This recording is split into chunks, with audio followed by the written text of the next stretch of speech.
আসসালামু আলাইকুম ওয়া রাহমাতুল্লাহি ওয়া বারাকাতুহু। আলহামদুলিল্লাহি রাব্বিল আলামিন। আসসালাতু ওয়াসসালামু আলা সাইয়্যিদিল মুরসালিন ওয়া আলা আলিহি ওয়া সাহবিহি আজমাইন। বাংলাদেশ জামাত ইসলামের উদ্যোগে আয়োজিত আমাদের প্রিয়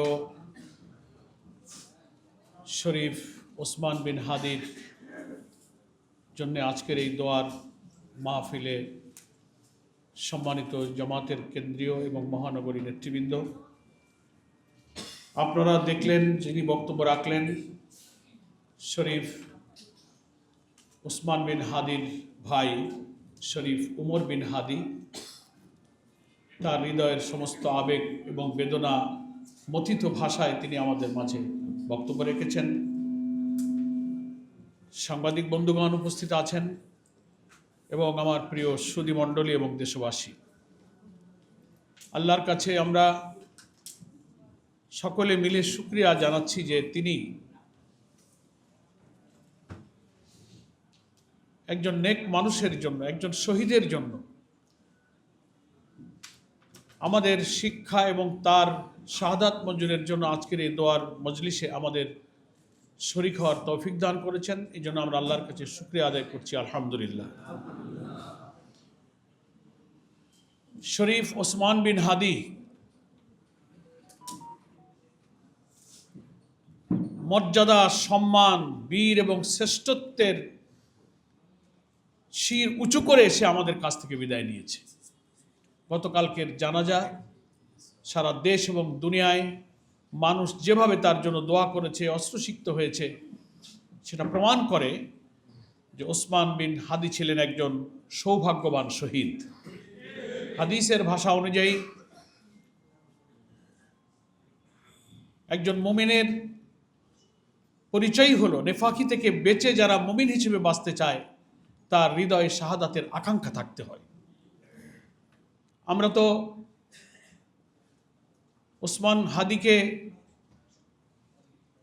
তার শাহাদাতের পর তার বক্তব্য, তার ভিডিও, তার স্মৃতিচারণ একটু বেশি করেই দেশের মানুষ দেখার এবং করার সুযোগ পেয়েছে। এর আগে থেকেও আমরা এটা দেখেছি যে সে তার বক্তব্যে, তার আবেগে, তার কথায়, তার দৃষ্টিভঙ্গিতে, তার ডিটারমিনেশনে সে বারবার শহীদ হয়ে যাওয়ার আকাঙ্ক্ষাটা সে ব্যক্ত করেছে। আল্লাহ রসুলের ওই হাদিসটা, মা মাতা ওয়ালাম ইয়াগজু ওয়ালাম ইউহাদ্দিস বিহি নাফসাহু মাতা আলা শুবাতিন মিনান নিফাক। কোন ব্যক্তি যদি আল্লাহর দ্বীনের জন্য সংগ্রাম করার, শাহাদাত বরণ করার ইচ্ছা পোষণ না করে, শাহাদাতের আকাঙ্ক্ষা যদি তার মধ্যে না থাকে, মারা গেল কিন্তু তার শাহাদাতের আকাঙ্ক্ষা না নিয়েই সে চলে গেল, আল্লাহ রসুল বলছেন তার মৃত্যু হবে মুনাফিকের মৃত্যু। আল্লাহ রসুল সাল্লাল্লাহু আলাইহি ওয়াসাল্লামের এই হাদিস শরীফ ওসমান বিন হাদির হৃদয়কে বিগলিত করেছিল, পিপাসার্থ করেছিল বলে শাহাদাতের জন্য তিনি পিপাসার্থ ছিলেন। এবং কতগুলো বক্তৃতাই আপনারা অনলাইনে দেখতে পাচ্ছেন। আমি চাই ইনসাফের জন্য, ন্যায়ের জন্য, দ্বীনের জন্য শহীদ হয়ে আল্লাহর সন্তুষ্টির সাথে তার কাছে আমি ফিরে যেতে চাই। আমি চাই আমাকে শহীদ করা হোক, গুলি করা হোক। সে বলেছে যে কোনো রাজনীতিবিদের জন্য এটা সম্মানজনক নয় যে তার মৃত্যু হবে বাড়িতে এবং বিছানায়। সে বলছে যে আমি তো ভাবি যে আমি হাঁটবো রাজপথে, আমার গুলি এসে লাগবে বুকে অথবা মাথায়, আমি শহীদ হয়ে যাব। তো এটা খুব বিরল নেতৃত্ব, বিরল আকাঙ্ক্ষা। এবং শেষের দিকে সে বক্তৃতায় বলেছে যে আমি চাই যে আমার মাথায় গুলি লাগুক, আমি শহীদ হয়ে যাই, আপনারা আমার ছেলেটাকে দেখে রাখবেন। এই আকাঙ্ক্ষা সে ব্যক্ত করেছে। আল্লাহ তাআলা তার শাহাদাতের আকাঙ্ক্ষাকে পূর্ণ করেছেন। এবং একটা জুমার দিনে গুলিবিদ্ধ হলেন, আর একটা জুমার দিনে তিনি আল্লাহর কাছে চলে গেলেন। কি সৌভাগ্য! এবং তার যে নেক জীবন, স্বচ্ছ জীবন, পরিচ্ছন্ন জীবন, তার আমল, তার বিনয়ী আচরণ দেশবাসী, জাতি, লক্ষ কোটি মানুষকে মুগ্ধ করেছে তার এই আচরণ। আমার মনে হয় যে মহান আল্লাহ তাআলা তার এই আচরণ, তার ইখলাসকে কবুল করে শাহাদাতের মর্যাদা দিয়ে তাকে জান্নাতবাসী করেছে। আমরা কেউই কোনো মানুষ ত্রুটি মুক্ত নই, ভুল ত্রুটি উঠতে আমরা কেউ দাবি করি না, কিন্তু আল্লাহ তাআলা কোনো না কোনো ওসিলায় যদি তাকে ক্ষমা করতে চান, আল্লাহ তাআলা এই ধরনের ওসিলা দিয়েই তাকে মর্যাদার সাথে আত্মার কাছে নিয়ে যান। হাদিকে সেভাবেই সে নিয়ে গেছে। আমার প্রিয় ভাইরা, ওসমানের সাথে আমার প্রথম সাক্ষাৎ হলো সে যখন ইনকিলাব মঞ্চ গঠন করলো সূচনার সময়, রাজনৈতিক পরিবর্তনের পর সে আমার কাছে এসেছিল এই আলফালা মিলনায়তনে। তখন আমাদের জামাতের অফিসের কাজটা পূর্ণভাবে বসবার মতো হয় নাই, কনস্ট্রাকশন চলছিল। তার সঙ্গী সাথীদেরকে নিয়ে এখানে এসে সে সময় চাইলো, ফোন করলো যে আমরা একটু আসছি, আমরা কথা বলবো, তুমি আসো। ওই দিন প্রথম তাকে আমি দেখলাম। দেখে প্রথম আমার মনে হয়নি যে এই ছেলের প্রতি এত প্রতিভা, এত ইখলাস, দেশের জন্য, দিনের জন্য এত মায়া দয়া, পৃথিবীর প্রতি এত নির্লিপ্ততা, জীবন বিলিয়ে দেবার এত আকাঙ্ক্ষা। এখন যা আমি দেখতে পাচ্ছি, তারপরে অনেক প্রোগ্রামে তার আমি দেখেছি, আমরা গিয়েছি, প্রথম দিন এতটা আমি অনুমান করতে পারিনি। কিন্তু তার এই অল্প দিনে সে কিভাবে সে বিদায় নিল, আল্লাহ তাআলা তাকে দুনিয়াতেও সফল করলেন, আখিরাতেও তাকে সফল করে দিলেন। কালকে তো জানা যায় অনেকে নানান ভাষায় এই কথা বলছে, চারিদিক থেকে লক্ষ লক্ষ লোকের আগমনের স্রোত যেভাবে নেমেছে, বলছে যে এ যেন দেশের একটা রাজার বিদায় হচ্ছে, একটা শ্রেষ্ঠ বীরের বিজয় হচ্ছে, একটা বিশ্ববিজয়ী বীর যেন দুনিয়ার সামনে থেকে বিদায় নিয়ে যাচ্ছে। বাংলাদেশের ইতিহাসে এই জানাজা, এই উপস্থিতি, জনতার এই জোয়ার, জনতার এই জাগরণ, এই জজবা, এই আকাঙ্ক্ষা একটি বিরল ইতিহাস। সেজন্য আমি হাদির, উসমান বিন হাদির ভাই এখানে আছেন, ওমর বিন হাদি সহ তার পরিবারকে আমি আগেও বলেছি, আমরা আমাদের আমিরে জামাত নিজেই লন্ডন এবং তার্কিতে এসে এয়ারপোর্ট থেকেই তিনি উসমান বিন হাদির কফিনের কাছে গিয়েছেন। ওখানে ওনার বড় ভাই ছিলেন, আমাদের ওমর বিন হাদি ছিলেন, সবাই ছিলেন। তার সান্ত্বনা, তার ভাষা, তাদের মর্যাদার সব প্রসঙ্গ সবর ইখতিয়ার করার জন্য তিনি নসিহত করেছেন। আমরাও তাই মনে করি। আল্লাহ তাআলার যে ওয়াদা, একজন শহীদ দুনিয়াতে মর্যাদা পায়, আখিরাতেও মর্যাদা পায়। উসমান বিন হাদি আল্লাহ তাআলার কাছে অনেক মর্যাদার। এখন ইনদা রাব্বিহিম ইরযাকুন, সবুজ পাখি হয়ে আল্লাহর রিজিক নিয়ে জান্নাতে সে শান্তিতে আছে, আল্লাহর ওয়াদা। আর উসমান, তার পরিবার উসমানকে হারিয়ে মানবীয় শোক এবং ব্যথা কষ্ট তাদের থাকতে পারে, কিন্তু এই শাহাদাত তার পরিবারকেও আকাশচুম্বী মর্যাদায় অধিষ্ঠিত করেছে। আলহামদুলিল্লাহ। আপনি কল্পনা করতে পারেন, যিনি কোনো রাজনৈতিক দল, কোনো রাষ্ট্র, কোনো ক্ষমতা, কোনো পদ পদবী, কোনো সরকারির কোনো পদে অধিষ্ঠিত কোনো একজন ব্যক্তিরা 32-33 বছরের একটা তরুণ, তার শাহাদাত কি মর্যাদা তাকে দিল। একটা দেশের সরকার প্রধান, সকল বাহিনীর প্রধান, বিদেশের রাষ্ট্রদূত, লক্ষ কোটি সব শ্রেণী পেশার মানুষ, নারী পুরুষ নির্বিশেষে লক্ষ লক্ষ মানুষ কিভাবে তাকে মর্যাদা দিতে এসেছে।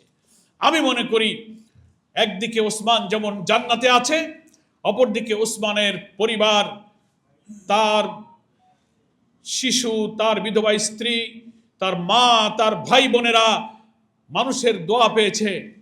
আল্লাহ তাআলা এখানেই তার হায়াতটা এইভাবেই নির্দিষ্ট করে রেখেছিলেন, সে যেভাবেই হোক তার এই নির্দিষ্ট হায়াতে সে চলে যেত। তার এই যাওয়ার মাধ্যমে আল্লাহ তাআলা তার পরিবারকে জীবিত উসমানের চেয়ে শহীদ উসমানের পরিবার হিসেবে আকাশচুম্বী মর্যাদায় অভিষিক্ত করেছেন। আলহামদুলিল্লাহ। আমি তাই পরিবারকে বলবো, পেরেশান, দুঃখ কষ্ট আপনাদের হৃদয়ে রাখবেন না, আল্লাহর ফয়সালার প্রতি সন্তুষ্ট রাখবেন। এই সবর, এই সন্তুষ্টি চিরদিন, যুগে যুগে, কালে কালে ইতিহাসে আপনাদের এই ত্যাগ, এই অবদান, ওসমানের এই জীবন দান আপনাদের পৃথিবীতে যারা বেঁচে থাকবেন যুগ যুগ ধরে আপনাদেরকে সম্মানিত করবে। তাহলে আপনারা কিছুই হারাননি, বরং অনেক কিছু আল্লাহ তাআলা আপনাকে দিয়েছেন। সম্মানিত সুধীবৃন্দ, গতকালকের জানাজায় প্রধান উপদেষ্টার বক্তব্য বা যারা সেখানে কথা বলেছেন, আমাদের আজকের আলোচকরাও বলেছেন, ওসমানের খুনিদের বিচার এবং গ্রেফতার সম্পর্কে সুনির্দিষ্ট কোনো বক্তব্য সরকারের পক্ষ থেকে বলা হয়নি। এটা জাতির কাছে প্রশ্ন।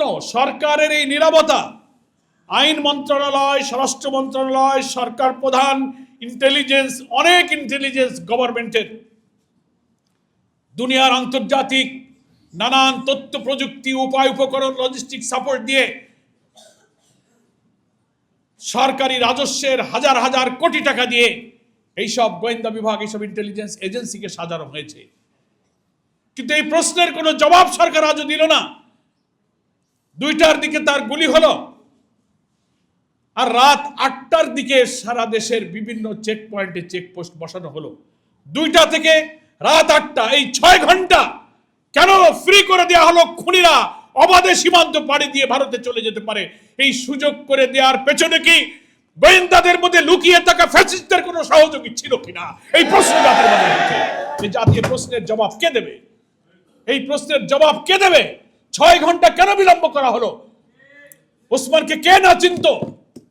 তার শাহাদাতের আগে তার ভিডিও অডিও বক্তব্যে তাকে গুলি করা হতে পারে, আমি মারা যেতে পারি, আমার বাচ্চাটাকে দেখে রেখো, এই আবেগময় বক্তব্য কে না শুনেছে? এমন একটা ছেলের গুলি হওয়ার পরে 6টা ঘন্টা দেশের গোয়েন্দারা কি করেছিল? আমরা যেটা তথ্য পেয়েছি, রাত 8টার পর থেকে বিভিন্ন চেকপোস্টে পুলিশ এবং বিভিন্ন বাহিনী মোতায়েন করা হয়েছে। কেন এই 6 ঘন্টা সুযোগ দিলেন? তাহলে তো জাতির একথা বিশ্বাস করার সুযোগ আছে যে গোয়েন্দাদের অভ্যন্তরে লুকিয়ে থাকা আধিপত্যবাদের দালালরা চেয়েছিল এই খুনিরা নিরাপদে পালিয়ে যাক।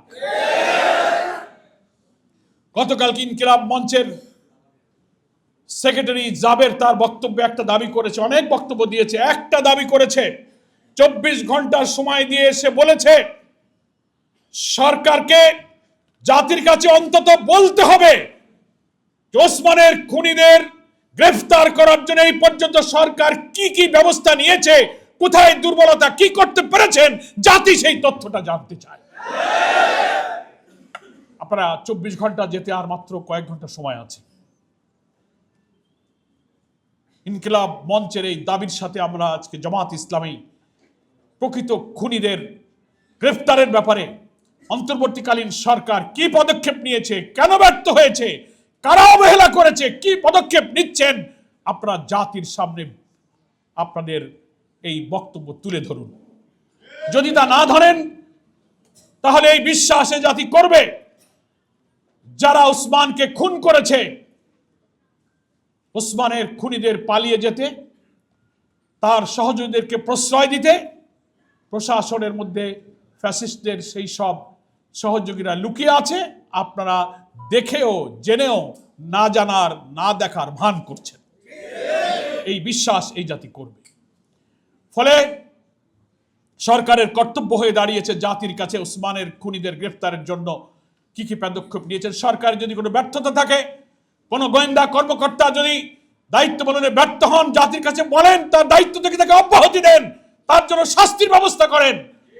ওসমানের মতো অকুতভয়, মৃত্যু ভয়হীন, মৃত্যুঞ্জয়ী বীরেরা বিদায় নিয়ে যাবে, আর আমাদের হাজার হাজার কোটি টাকার খাজনা ট্যাক্সের পয়সায় বেতন খেয়ে গাড়ি বাড়ি নিয়ে চাকরি করবেন, এটা জনগণ কখনো মেনে নিতে পারে না। জাতির কাছে এই সত্য প্রকাশ করতে হবে। আমরা কথা বলতে চাই, কারা হত্যা করেছে এটা বুঝতে কিন্তু জাতির জনগণের বাকি নেই। কারণ ওসমান হাদি কি চাইতো, এটা যারা চায় না তারাই হচ্ছে এর হত্যাকারী এবং মদতদাতা। ওসমান হাদি চাইতো এই দেশ আধিপত্যবাদী শক্তির হাত থেকে আজাদ থাকুক, মুক্ত থাকুক। তাহলে যারা এই দেশকে দিল্লির আধিপত্যবাদীদের কাছে করদ্রাজ্যে পরিণত করে খুশি হয়, তারাই তাহলে এই হত্যার সাথে মদত দিয়েছে। ওসমান হাদি কালচারাল ফ্যাসিজমের বিরুদ্ধে ইনকিলাব কালচারাল সেন্টার গঠন করেছিল। বিজাতীয়, সেকুলার, জাতীয় সত্তা মূল্যবোধ বিরোধী সংস্কৃতির মধ্য দিয়ে এই জাতির নতুন প্রজন্মকে ধ্বংস করার বিরুদ্ধে ইনকিলাব মঞ্চ হাদির নেতৃত্বে একটা নতুন ইনকিলাব কালচারাল সেন্টার গড়ে তুলেছিল। সাহিত্য রচনা, গান, কবিতা, বই, লাইব্রেরি, এক বিশাল পরিকল্পনা নিয়ে অল্প দিনে সে তার সঙ্গী সাথীদেরকে নিয়ে ইনকিলাব কালচারাল সেন্টার গড়ে তুলেছিল। তাহলে আমরা বুঝবো, যারা আমাদের জাতিসত্তা, আমাদের ইসলামী মূল্যবোধ, আমাদের সুস্থ স্বদেশীয় জাতীয় সংস্কৃতির বিরোধিতা যারা করে, বিজাতীয় সংস্কৃতি যারা এখানে আনতে চায়, তারাই উসমান হাদির খুনির পক্ষে। কারা তাকে খুন করেছে এটা বুঝতে আমাদের অসুবিধা নেই। বৈষম্য, লুটপাট, দুর্নীতি, অবিচার, রাষ্ট্রীয় শোষণের বিরুদ্ধে হাদি কথা বলতো। যারা এগুলোকে পক্ষপাতিত্ব করেছেন তারাই হাদির খুনিদের পক্ষে।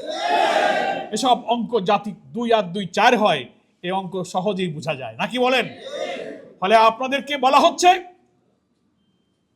যে আপনি খুনিদেরকে খুঁজে বের করুন। অসম্ভব কিছুই নয়। ঠিক আছে, সে যদি বিদেশে চলে যায়, বিদেশে তো আপনার মিশন আছে, আপনার এম্বাসি আছে, আন্তর্জাতিক নানান নিরাপত্তা, ভারতের সাথে বন্দি বিনিময় চুক্তি, অনেক কিছু আমাদের আছে। সবগুলোকে আপনি কাজে লাগান।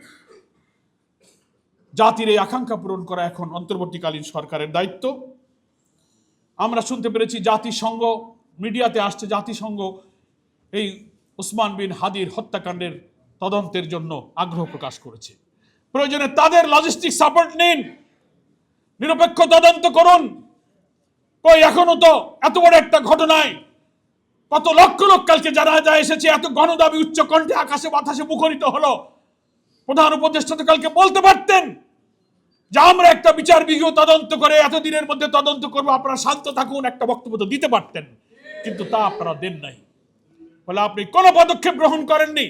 ফলে আন্তর্জাতিক এই তদন্ত, জাতিসংঘের এই উদ্যোগ, এবং আপনি যদি দেশপ্রেম, আধিপত্যবাদ বিরোধী এই শক্তিকে নির্মূল করে আগামী জাতীয় নির্বাচনকে বানচাল করে ইনক্লুসিভ ইলেকশন, রিফাইন আওয়ামী লীগের নামে এই জাতির মধ্যে আবার ফ্যাসিস্টদেরকে প্রবেশ করে এই জাতিসত্তাকে ধ্বংস করার এই সুযোগ যদি আপনি দিতে চান, তাহলে জনগণ কিন্তু তা মেনে নেবে না।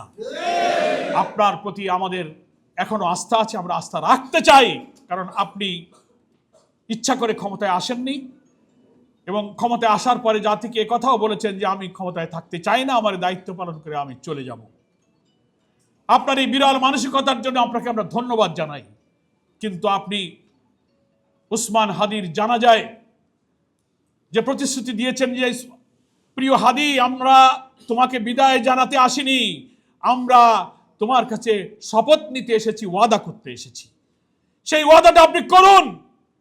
আপনার উপদেষ্টাদেরকে বলুন, ইন্টেলিজেন্সের ব্যর্থতার জন্য দায়ী যারা তাদের নাম প্রকাশ করুন, না হলে তাদের মধ্যে ব্যবস্থা গ্রহণ করুন। তাহলেই হাদির কফিনকে সামনে রেখে আপনি যে ওয়াদার অঙ্গীকারের কথা বলেছেন সেটা সত্য বলেছেন বলে প্রমাণিত হবে। সম্মানিত দেশবাসীকে আমি বলবো, সরকারের এই নীরবতার দেয়াল ভেঙে এই জাতির গণ আকাঙ্ক্ষার সাথে আপনাকে একাত্ম হওয়া উচিত। শহীদ ওসমান বিন হাদির পরিবারের সাথে আমরা শুধু জামাত ইসলামী নয়, সারা দেশবাসী আছে এবং ইনশাআল্লাহ থাকবে। তার ভাই বলেছে আমাদের কারো সাহায্যের প্রয়োজনে মহান আল্লাহ আমাদের উত্তম সাহায্যকারী। এটাই হচ্ছে ইমানদার মুমিনের কথা। এজন্য ছবিতে উসমান বিন হাদির শিশু বাচ্চাটাকে যারা দেখছেন তারা চোখের পানি রাখতে পারছেন না, কোনো জবাব নেই, কোনো ভাষা নাই। এইভাবে একটা শিশু সন্তানকে পিতৃহারা করা, তার ভাই বোনেরা পাগল হয়ে যাচ্ছে, মা পাগল হয়ে যাচ্ছে।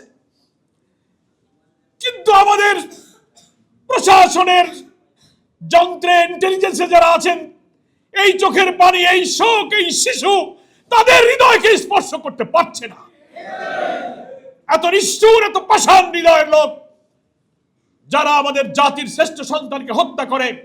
প্রশাসনের যিনি যেখানে আছেন, ডিজিএফআই বলেন, এনএসআই বলেন, এসবি বলেন, ডিবি বলেন, পুলিশ বলেন, অনেক গোয়েন্দা সংস্থা আছেন। প্রত্যেক গোয়েন্দা সংস্থার প্রধানের কি ভূমিকা ছিল, সরকার প্রধানের উচিত সেগুলো খোঁজ খবর নেওয়া। ব্যর্থতা থাকলে প্রয়োজনীয় আইন অনুযায়ী পদক্ষেপ নেওয়া প্রয়োজন।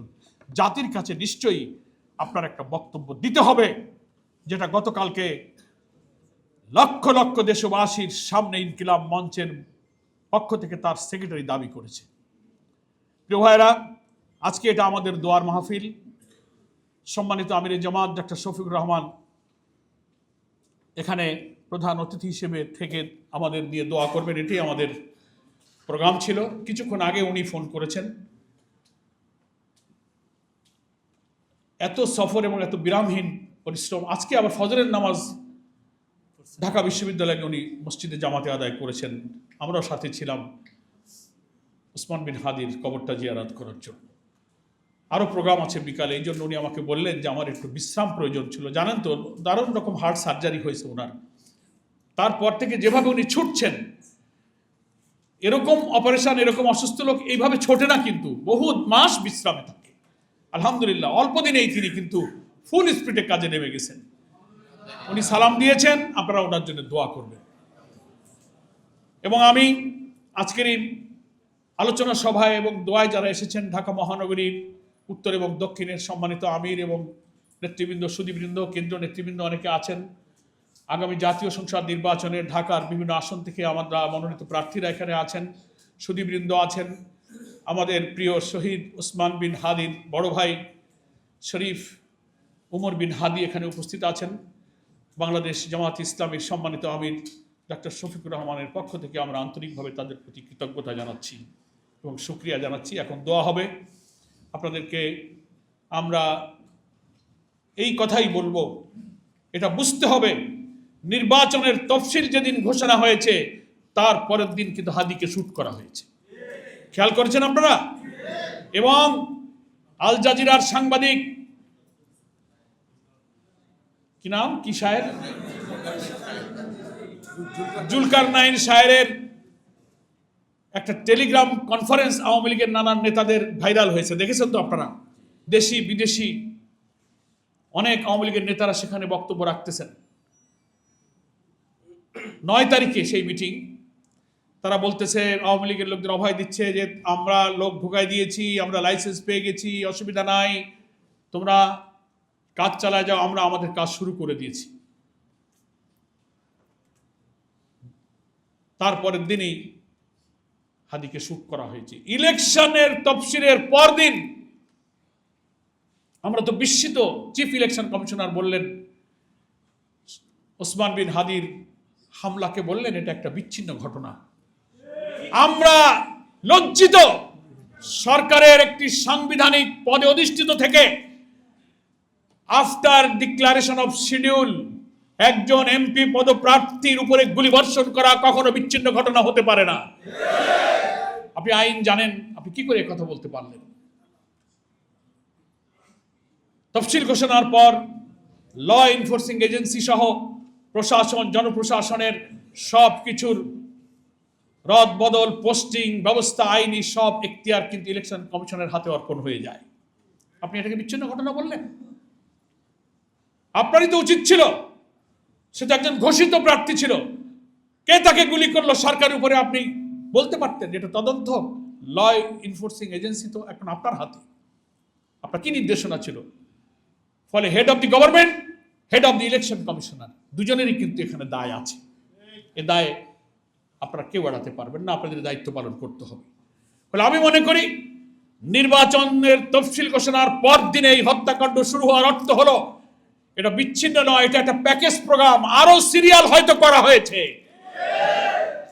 আধিপত্যবাদী শক্তির করদ রাজ্য বানাতে যারা ব্যর্থ হচ্ছেন, তাদের গাত্রদাহ অন্তর্জালা মিটাতে তারা যেন বুঝাতে চাচ্ছেন, টেলিভিশনে যারা টক শোতে বক্তৃতা করেন, এক শ্রেণীর সাংবাদিক, কুশীলব, কবি সাহিত্যিকরা লিখছেন আর বলছেন ভাবখানে এরকম যে আওয়ামী লীগ ইলেকশনে না আসলে যেন কোনো ইলেকশন হবে না। এই ন্যারেটিভ তৈরি করে আধিপত্যবাদ বিরোধী শক্তিকে আপনারা গান পয়েন্টে নিয়ে যাচ্ছেন। এরপরে আর আমাদের জুলাই যোদ্ধারা কে কে টার্গেটে আছে, জাতি এখন আমরা উদ্বিগ্ন। 300 আসনের প্রার্থীরাও তাদের জীবনের নিরাপত্তা নিয়ে উদ্বিগ্ন। কি বলেন, ঠিক কিনা? আমরা সরকারকে এই ব্যাপারে তড়িৎ পদক্ষেপ নিতে বলবো। জামাত ইসলামের পক্ষ থেকে সবসময় আমরা জাতির কাছে, সরকারের কাছে কমিটেড, আইন শৃঙ্খলা রক্ষায়, এই ধরনের খুনের তদন্ত এবং বিচারের জন্য জামাত ইসলামের সব ধরনের সহযোগিতা করার জন্য আমরা সবসময় প্রতিশ্রুতিবদ্ধ আছি ইনশাআল্লাহ। আমি আপনাদের সকলকে ধন্যবাদ জানিয়ে মহান আল্লাহ তাআলার কাছে শরীফ শহীদ উসমান বিন হাদির এই শাহাদাত, হ্যাঁ আল্লাহ তুমি মঞ্জুর করো তাকে, তুমি জান্নাতের সবুজ পাখি বানিয়ে জান্নাতের শহীদদের যত সুসংবাদ, যত নাজ নিয়ামত, যত শান্তির খবর তুমি কোরআন শরীফে দিয়েছো, সবগুলো তুমি হাদির জন্য তুমি আল্লাহ তাআলা মঞ্জুর করো এবং কবুল করো।